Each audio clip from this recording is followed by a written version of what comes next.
If you're looking for all-day comfort, New Balance has some of the best options on the market right now. Whether you're on your feet at work, getting your steps in, or just want something that feels great from morning to evening, this video covers my top picks across the New Balance range.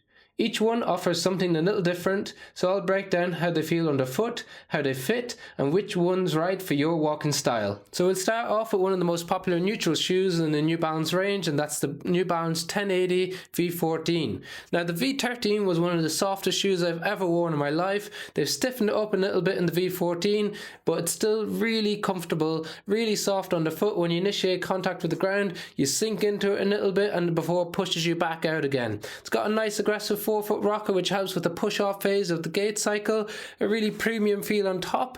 The normal width has plenty of space in the toe box, but it comes in an extra wide version as well. Has a nice cool colorway on top which comes in a range of colors. It's a true to size and length, an excellent option if you want a neutral shoe that's nice and soft and comfortable on your foot after spending long periods of time on it all day. Then as we move on to some more stability version type shoes, we've got the New Balance Vongo V6. So the Vongo V6 is a mild to moderate stability shoe. You can see it's got this green cushioning on the inside which is a little bit denser, and then this white cushion on top which is a little bit softer.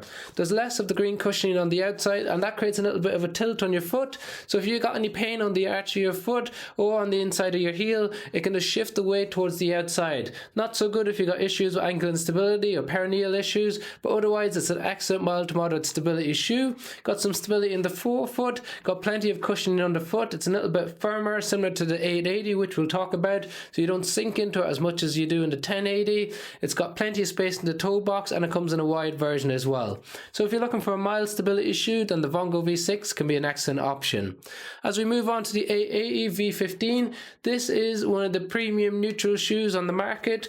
It's not as soft as what we get in the 1080, and it's a bit more balanced and a bit more responsive in terms of what you feel underfoot. So still plenty of padding if you need to stand for long periods of time, both under the heel and the midfoot and the forefoot, but you sink into it and it really pushes you out. So those of you who are faster walkers, who have a quick turnover, you might enjoy the 1080 a little bit more.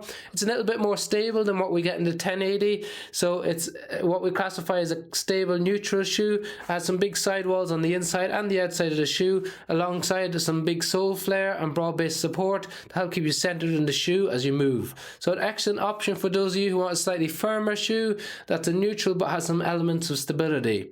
Then when we look at max stability, we've got the New Balance 860 V14. So similar to the Vongo, it's got some dense green cushion on the inside with less of it on the outside, but the tilt is a little bit greater on this. It's a little bit softer cushioning than what we get in the Vongo, so you sink into it a little bit more, similar to the 1080. So nice and soft, doesn't have as much energy return, but if you're looking for premium comfort and max stability, then the 860 is an excellent option. It's got plenty of space in the toe box for a normal fit, true to size and length, and it's got a stiff heel counter to keep your ankle centered in the shoe as you move. So an excellent option in terms of max cushioning and max stability.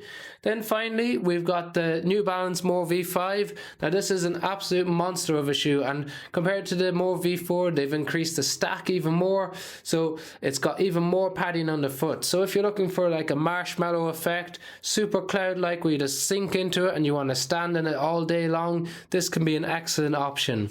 It's really stiff in the forefoot as a result of having so much padding on the foot, but it's great if you want to protect that forefoot when you're standing for long periods of time, and it just has a 4mm difference from the back to the front. So it's got an even distribution of pressure across the foot, so that's great if you're standing for long periods of time. Now some of the downsides of having so much cushion underfoot is that it can make the shoe a little bit unstable. They try to counteract that by having a really broad base of support, and they have this kind of bucket type shape where it comes up and cradles around your foot in the upper.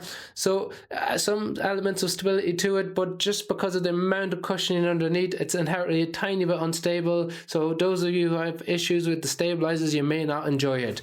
It's got plenty of space in the toe box, comes in a wide version, and it's true to size and length. An excellent option if you're just looking for a pure comfortable shoe and you're not worried about the extra weight that's involved. So all these shoes, we've got links to them in the description if you want to check out the latest prices on Amazon. Otherwise, if you've got any questions on them, please drop them in the comment section below. We've got loads of reviews of all different types of New Balance and every other range of shoe in our channel if you want to check that out. Otherwise, like and share and subscribe. It makes a massive difference to us. Thank you very much for tuning in.